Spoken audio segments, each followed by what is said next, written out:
Do you suffer from lifestyle deficit disorder?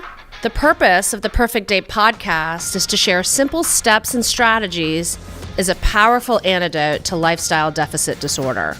Listen in as I reveal a path away from disillusionment and dissatisfaction to a life of purpose, joy, and freedom, making every day a perfect day. Welcome to the Perfect Day podcast, live from Dig South. I am so excited that we have Digital Director Kim Alexander from Garden and Gun in the house. Hi, so glad to have you. Thank you for having me. Yes, Cokie Berenyi here, Perfect Day engineer. We are here to hopefully talk about demystifying perfectionism and how a perfect day does not have to be perfect, but that in a world filled with fear and scarcity and perfectionism, that perfect days are far from being perfect, but they're yours for the taking. So Kim, thank you so much for being here today. Thank you.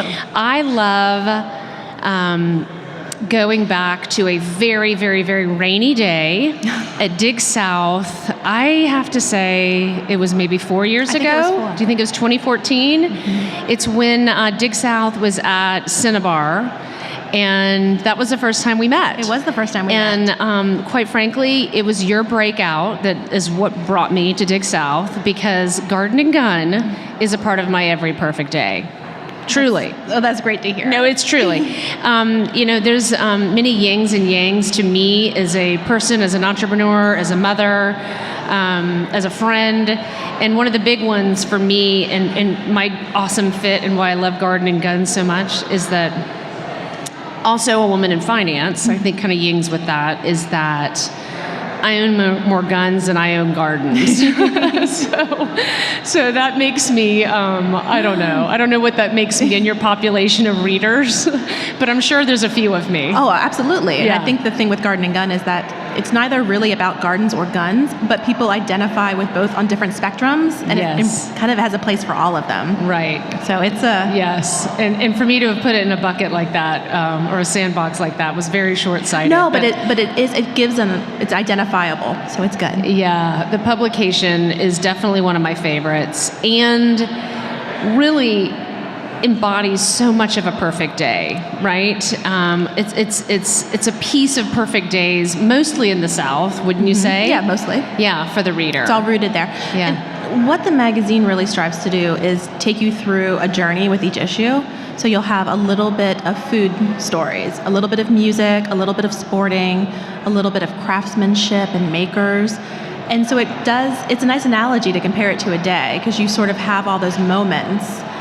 You'll go deeper with some other ones, and then some are a little bit lighter, but it kind of is a very full circle experience. Mm-hmm. And I think that that's what we do online as well, which is, it's a great vehicle for people to experience a Southern mindset or sensibility, but you don't even have to be from the South at all to appreciate it. And what is it? I mean, I'm from Charleston, but what is it about that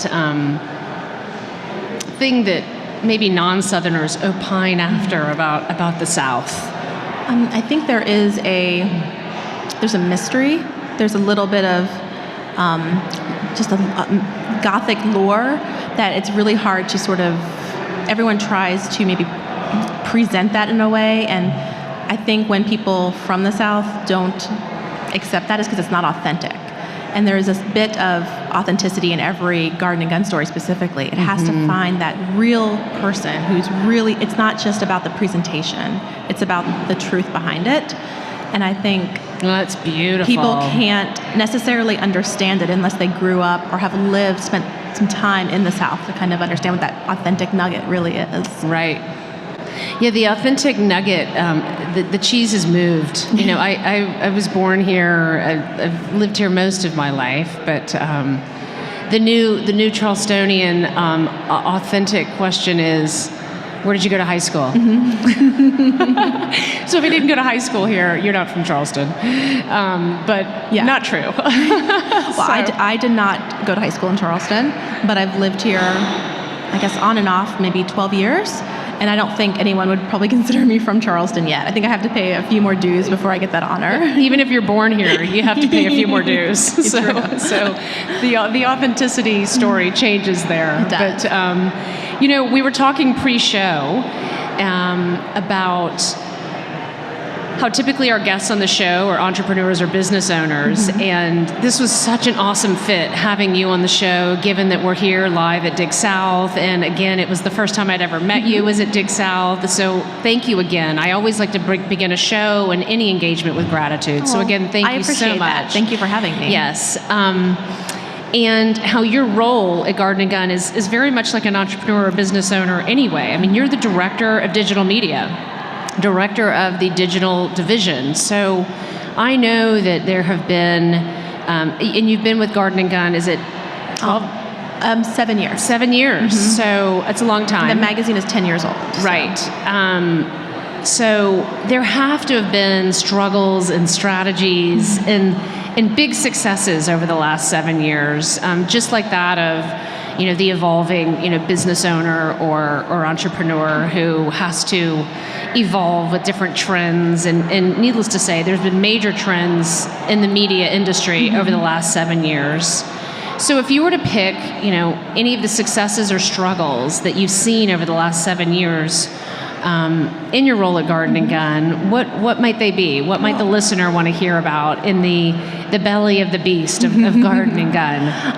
Well, it's interesting that you compared my role there to almost being an entrepreneur, because Garden & Gun is very much an independent entrepreneurial company, but it's a print magazine.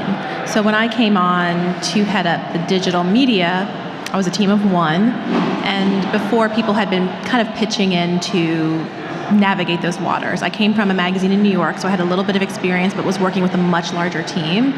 So coming down, getting my hands and my mind wrapped around this brand, but then without a lot of resources, staff or money, figuring out how do we grow this, how do we tell the Garden & Gun story when things like social media were really just becoming a tool for businesses. Prior to that, it had mostly just been a personal connection.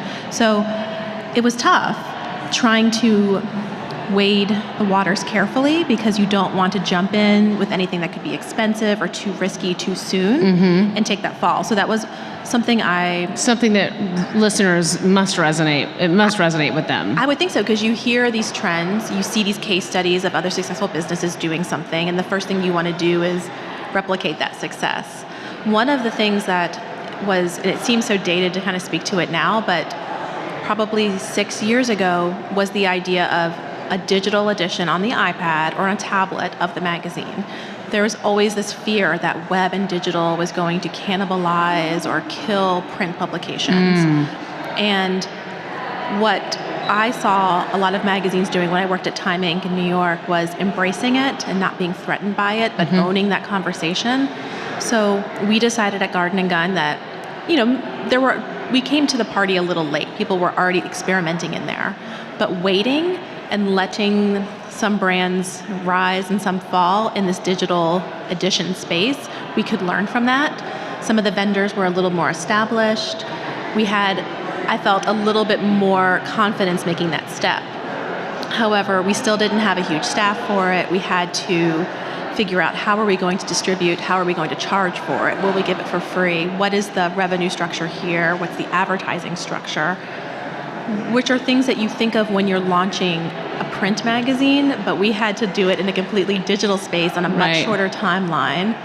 And what we ended up doing was launching our version of the digital Garden & Gun, and within that first year, we were nominated for an ASME award for it. And the ASME is like we always say it's like the Academy Awards for publications. Yes. So it was an amazing honor, especially when you're this small magazine out of Charleston, South Carolina, competing with some of the largest names in publishing. And we were nominated 2 or 3 years. They no longer have that category. And every year, National Geographic won. But National Geographic, I was like, how can you compete with National Geographic when it comes to just photography and video? They had great what a success. Stuff. But it was such a proud moment to be at that ballroom in New York, knowing that this little idea we launched maybe 7 months prior had made it there so quickly. And now, years later, we're still doing it, where a lot of brands have abandoned the custom designed one, we still feel there's value in it and continue to still put forth our best effort, and we still have a beautiful product. So,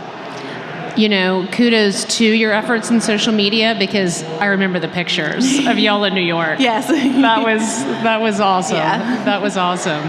Well, I love the successes. We're going to break for just a few minutes. And when we come back, I want to talk about what a perfect day to Kim Alexander is. I thank you so much for joining us here live at Dig South with the Perfect Day podcast.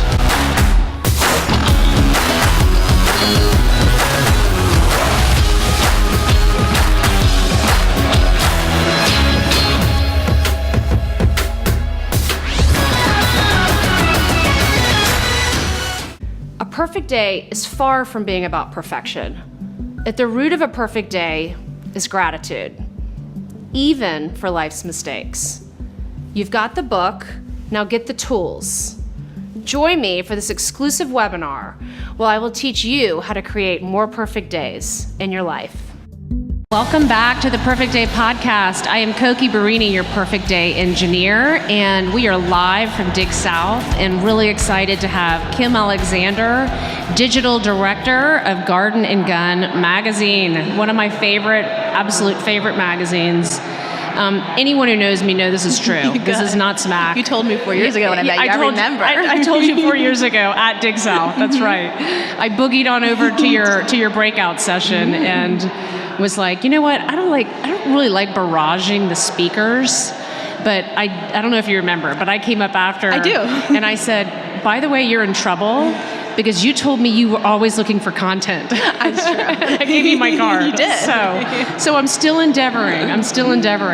So on break, we talked about some killer stuff. I hope we can fit it all in. I do want to talk the whole hog, because Garden and Gun is a great podcast, to which I am, new and aspiring. So I've loved dialing in and learning from how you guys do it as well. We talked about the podcast. Of course, we're going to share what a perfect day to Kim looks like, because she is a brand new mom of twin girls, which makes me want to throw myself on the floor and throw a tantrum, because that's like sends me spinning. But it's just a lot for you to be managing all you're doing. So, but I can tell you've got perfect days in the hopper.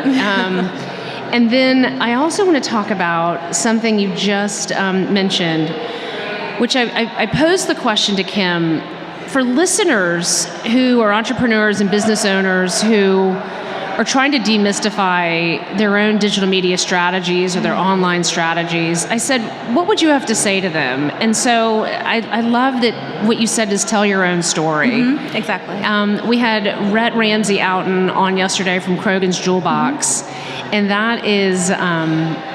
I have something I talk about in the Perfect Day, the book. It's called A Commander's Intent. That's her commander's intent, is tell your story. And I don't know if you know the Krogan's brand, but yes, they tell a really good story.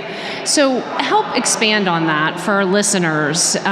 What do you mean by tell your story, and how might they do that best in a digital media setting? Well, telling your own story is either, for an entrepreneur, it's either their personal story of the brand, or it's the brand's ethos and what the brand stands for. But it's making sure that what you put out there is distinguishably yours. So that, for example, with Garden and Gun, it's if everyone's commenting on something, why are we doing this? What are we adding to that conversation? So you look at a post or whatever you're sharing and say, why is this important to the brand? Mm-hmm. And then know what you stand for, know what your values are as that brand, and put that forth, because that will stand out. You won't get lost in the shuffle of everyone else's posts on Instagram or tweets. It's going to be from a more authentic place, and visually you need to sort of establish what that visual aesthetic is for your brand and the representation of your story. Absolutely. Right. I've gone to a place in my own digital media where I don't want to use any stock photography. Mm-hmm. There's just an authenticity, and I travel, and I'm an alpine climber, and so I am not short in the tooth of awesome pictures who you and are. photos and travel and So I don't know if that's one example, but you mentioned brand, and I can't tell you how many clients that I meet with and I work with on their business structures and their personal lives, professional lives, their finances, whatever it may come to, but they come to me and they say, oh, I need to redo my brand or logo. Not that I'm the expert, but when they want to explain why revenues might not be so great, it's because they're busy doing A, B, or C, and they say to me, oh, it's because I need to redo my brand. And half the time they're talking about their logo. Yeah, and a brand is not a logo. Yeah. And I know this is like 101. No, but for it's something that I don't always stop and think about. Yeah. But brand is, you hear the term lifestyle brand. There's all these celebrities that have a lifestyle brand, but the brand is living, and the brand is not. Oh, well said. Yeah, the brand is not what's the icon on your business card. Right. It's what does this business stand for? Yeah. And what is your intent, and what do you wish to accomplish and communicate with people? And that could be whether you're doing finance. It could be very different whether you own your own skincare line or you're working for a magazine. They're all going to be very different. And so it's hard for me to find examples that would apply, but I think that knowing that a brand is not something you can change on the whim and redesign, it is the root system of your business. And consistency is king, right? Mm-hmm. And Garden and Gun has proven that. And you have done an amazing job with the consistency of the brand and it's evolved the message. Slightly. It always changes. You never want to be predictable, or you're trying to always improve upon past successes, but you have to stay within the parameters that feel familiar to the brand. You don't want to completely do a 180. It would not. Right. It would get lost. Yes. Well said. So anyhow, I just thought we'd touch on that one little tiny piece, but I think tell your story is important. And when people are telling their story, maybe you do have to be consistent with brand. I don't know if I'm answering my own question, but would you say go loud and proud or go quiet and mousy on your story? Definitely not quiet and mousy. Okay. Loud and proud. Okay, do you hear that? You hear that, team? Okay, well, good. If you don't know your story, no one else will. So you have to think about what is it that matters to you, who are you, and then, like you said, be loud and proud. And not be afraid of it, right? No, own it. Yeah. Own it, absolutely. Yeah, so own your brand, own your message. Beautiful. And Garden and Gun does that beautifully. So I got to talk the whole hog. Okay. Yeah. So tell us about the podcast. Well, you said that you were new into podcasting, and I still consider us being quite new. It launched last year, so we're in our second year, which I guess technically maybe in the podcast world we're middle-aged now. 2 was good, baby. I just launched January 2018. So good. Yeah. This is a whole new world for Garden and Gun. Again, basically a print magazine. We've ventured into books, and we have digital media, but never anything quite like an audio component. But when you think about the magazine, it's all storytelling, and this is a perfect medium for us to connect with people. Absolutely. While they're driving, in the kitchen, while they're working out. You can any moment where you would not be reading a magazine, they're still able to connect with our brand, but really hear these great stories. I mean, quite honestly, I sometimes get embarrassed with how many of my G&Gs stack up. I get it both at the office and at home, and how many stack up. Because I know you get this, I'm a single, busy mom of 2 girls, but I don't get to sit down and put my feet up and flip through a magazine, And so that's what I love about your podcast, because I'm on my elliptical or I'm in the car. And so that's one thing that I've learned is that there's so many different learning and leisure modalities to which people want. It's like whether they want it on their phone or whether they want it on their iPad or they want it on their laptop or they want to listen or they want to read or an e-course. And, we launched an e-course last year for Perfect Day Connect. And I don't do e-courses. It's not my modality. I hire people one-on-one to work with me. I can do that too, but, it's about offering all forms of your message in many different styles. Because as a culture, we're used to getting things when we want it and how we want it now. Amen. Everything's on demand. Yesterday. Yes. And so they say in publishing, there's a lean back, which is usually the magazine. That's when you're on the sofa, your feet are up, or you're at the pool, and you have that time to really devour a good story. And then there's the lean in, which is when you're at your desk, you're on your computer, you're on your phone, you're seeking information, where when you're leaning back, you're receiving information. Okay. And the podcast, I'm guessing, is almost more, instead of a leaning, it's like a standing up, because you're probably in the kitchen doing dishes, folding laundry, on the elliptical. Yeah. You're in the middle of doing something else, but still capable and wanting to be informed, entertained, kept company. And that's where I think the podcasting as a realm is really finding a rich audience. So Gardening On just wanted to enter that conversation. How we did it was, again, scramble to try to put a lot of ideas against the wall. Like what are we going to add to this already cluttered space, and what is going to be unique to us? And if you listen to the podcast, we're in our 3rd season, we have definitely evolved. But what we found is going deep with someone, spending 30, 40 minutes, getting to know them, telling stories and interacting is highly entertaining. And I think people really resonate with that, because it gets that, it's more than you see on television interviews, or it's more than you can even get in a magazine article. You get an extended amount of time. Absolutely. And it engages me more, a podcast. I mean, I can read something in a magazine, but it's unfortunate. My type A, ADD, I kind of wander off, or the phone goes off. But when I'm hearing the story, it connects with me more. It's an escape. As opposed to reading it. So well, and I think what's so nice is that you can check in and out so easily. I have 10 minutes here, I listen, then I'll pick it up later when I'm, laying in bed before I go to sleep. And you're just trying to find those little pockets of time. And it's I think it's good. Now, it's not, podcasts are not for everyone, which I'm learning. I thought it would take off, numbers would be huge, but we're growing the audience, and you have to find people that are willing to experiment and try something they hadn't done before. But I think those who do really love it. So the Whole Hog is Gardening Gun's podcast that you can find. Just Google it; it's out there. It's also on gardeninggun.com, and iTunes, Stitcher, anywhere podcasts iTunes, Stitcher. You can find it all those places. We have got to move to a perfect day for Kim Alexander with twin baby girls. Well, it started well this morning. They slept through the night. Right. So I said, my day's already starting perfect. I got some consecutive sleep hours. And, I always like saying that, perfect days and perfection is like the horizon. You're never going to reach it, right? No. And it's always moving and always changing. And so today, a perfect day for you is babies slept well, and that's awesome. But I know that managing time must be really hard for you. And when we think about perfect days, it's not, I don't know, I would imagine it's not rushed and hurried, and it's time for you as a busy mom running a digital division for an incredibly wildly successful magazine. Tell us what a perfect day looks like for you. It's so different than if you would have asked me, a year or 2 years ago. I think I always associated perfect days with vacation, and it was this unattainable. I think there's a glass of bourbon in your perfect day. It would be really Isn't nice. there? At the end of the day. Okay, at the end.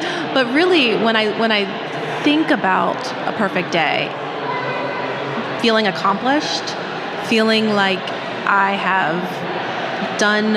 I love scratching things off that to-do list, and so you're speaking my language. So that I need some component of that, whether it's at work. And it's a great meeting that we've been meaning to have, or I finally got those emails out that I've been meaning to send. Any of those, it can be little or small, but I think that gives me a feeling of pride, which is a big part of it. Being rushed, I feel like I'm always late, I'm always rushing.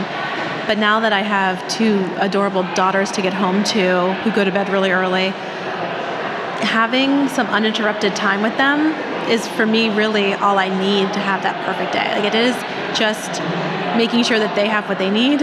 Yeah. And that's just we're playing, feeding, giving them baths and getting them to bed. And it's so interesting how in a few months my perfect day has then gone from me in a hammock at a beach somewhere to me just on the floor with a baby and just having them giggle and tucking them to bed, and then having just a little bit of time with my husband, and whether we're catching up on each other's lives or what happened that day, or watching a television show, or having a glass of bourbon together. Just a few moments like that are great. And beautiful. Then in bed by 9:30. And if I could give some unsolicited, the best advice that I ever was given, I gave birth to my second child. a woman in a man's world. I'm in my, the investment office, and front desk woman who is probably in her early 70s saw me literally by the water cooler, and she looked me in the face and she said, "You're not thinking about quitting, are you?" I mean, I was haggard. I looked like shit, right? And I just looked at her and I said, "What are you talking about?" She's looked at me and she said, "Those babies don't need you right now." She's like, "You get back to work." She said, "Those babies need you when they get off the bus and they're 13. She goes, "Back to work." That's actually really interesting, and because I feel like I need to be with them more now than they need me. Yes. But when I think about the time when they don't really notice, I don't think, that I'm not there right now. When I think when they're older and it's harder on us than it is on them. So I hope to work really hard, and then hopefully when they get to be 13, I can be there on the when they get off the bus. Correct. But she was very wise. I think. And that is how our perfect day shift. So you mentioned something near and dear to me, which is checking things off. I'd love to give you this gift, which is our beta of my 4-in-1 framework. And this is the framework that offers perfect days to everybody. Great. And so each day you can check off each of your 4 things that gives you a perfect day before 11 a.m. So I thank you so much for being here. Thank you. This has been so fun. Yes, I appreciate it. And you told me you downloaded the book, so I'm really thrilled, and I want you to read it. And you can find info on the book, on the podcast, on 411 at CokieBerenyi.com. Kim, thank you so much. Thank you, Cokie. Kim Alexander, Garden and Gun. Thank you. Live from Dig South, Perfect Day Podcast. Thanks so much for joining us.